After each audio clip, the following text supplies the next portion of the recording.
بسم اللہ الرحمن الرحیم۔ میرے محترم عزیزوں، رمضان کے اور زکوٰۃ کے مسائل چل رہے ہیں، تو ایک مسئلہ یہ بھی پوچھا جاتا ہے کہ حرام مال اگر کسی شخص کے پاس ہے تو آیا کہ وہ زکوٰۃ ادا کرے گا کہ نہیں؟ تو فقہا نے اس کا جواب لکھا ہے کہ اگر کسی شخص کے پاس حرام مال ہے اور وہ مکمل حرام ہے، مثلاً جو ہے بینک کی کمائی ہے یا پھر سود کی کمائی ہے یا پھر اس نے کسی کا مال جو ہے غبن کر کے ہتھیایا ہے یا ڈاکہ ڈال کے یا شراب بیچ کر وہ مال کمایا ہے، تو ایسے مال پر جو ہے نہ زکوٰۃ ہے، نہ حج ہے، نہ قربانی ہے۔ اب رہا یہ مسئلہ کہ ایسے مال کا کیا جائے، تو اس بات کو ذرا غور سے سنیں کہ اللہ تعالیٰ جو ہے حدیث شریف میں آتا ہے پاک ہے اور پاک مال ہی کو قبول کرتا ہے۔ حدیث شریف میں آتا ہے کہ جو شخص جو ہے حرام کھاتا ہے تو اللہ تعالیٰ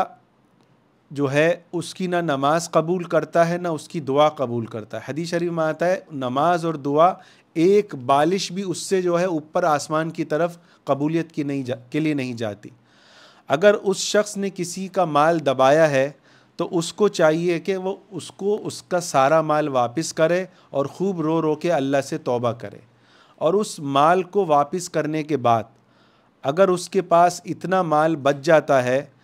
جو زکوٰۃ کے نصاب میں داخل ہے، تو اس کو چاہیے پھر اس پاک مال کی زکوٰۃ دے۔ اور دوسری صورت میں اگر اس کے پاس حرام مال ہی موجود ہے، حلال مال موجود نہیں، تو اس کو چاہیے کہ وہ سارا مال جو ہے بغیر ثواب کی نیت کیے غریبوں میں بانٹ دے اور اس میں ثواب کی نیت نہ کرے۔ فقہا نے لکھا ہے کہ اگر حرام مال میں بندہ ثواب کی نیت کرتا ہے تو یہ گناہ کبیرہ ہے۔ تو مختصر یہ ہوا کہ حرام مال پر زکوٰۃ نہیں ہے، بلکہ اس کو چاہیے کہ ایسے حرام مال کھانے والے پر اس مسئلے میں ایک بہت بڑا تماچا ہے کہ اللہ تعالیٰ حرام مال کو قبول نہیں کرتا۔ ایسے شخص کو چاہیے کہ وہ حرام مال کو جو ہے ان لوگوں تک پہنچائے جس سے اس نے وہ مال حرام کمایا ہے۔ دوسری صورت میں اس مال کو بغیر جو ہے ثواب کی نیت کرے غریبوں میں تقسیم کر دے۔ اللہ تعالی ہم سب کو عمل کرنے کی توفیق عطا فرمائے۔